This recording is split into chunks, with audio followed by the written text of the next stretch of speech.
With me, abortion is not a problem of religion. It's a problem of the Constitution.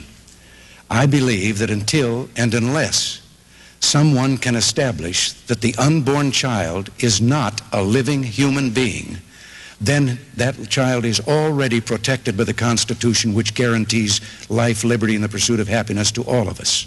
And I think that this is what we should concentrate on, is trying. I know there was weeks and weeks of testimony before a Senate committee. There were medical authorities, there were religious, there were clerics there, everyone talking about this matter of pro-life. And at the end of all of that, not one shred of evidence was introduced that the unborn child was not alive. We have seen premature births that are now grown-up, happy people going around. Also, there is a strange dichotomy in this whole position about our court's ruling that abortion is not the taking of a human life. In California, some time ago, a man beat a woman so savagely that her unborn child was born dead with a fractured skull. And the California state legislature unanimously passed a law that was signed by the then Democratic governor, signed a law that said that any man who so abuses a pregnant woman that he causes the death of her unborn child shall be charged with murder. Now, isn't it strange that that same woman could have taken the life of her unborn child and it was abortion and not murder? But if somebody else does it, that's murder. And it recognizes, it used the term death of the unborn child.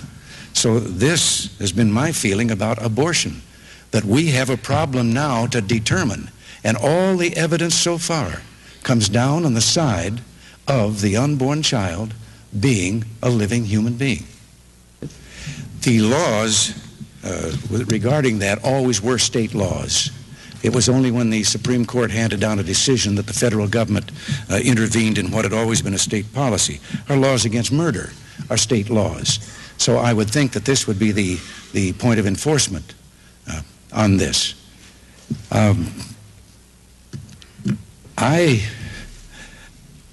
As I say, I feel that we have a problem here to resolve, and no one has approached it from that matter. It does not happen that the church that I belong to had that as part of its dogma. I know that some churches do. Now, it is a sin if you're taking a human life. On the same time, in our Judeo-Christian tradition, we recognize the right of taking a human life in self-defense. And therefore, I've always believed that a mother, if medically it is determined that her life is at risk if she goes through with the pregnancy, she has a right then to take the life of even her own unborn child in defense of her own.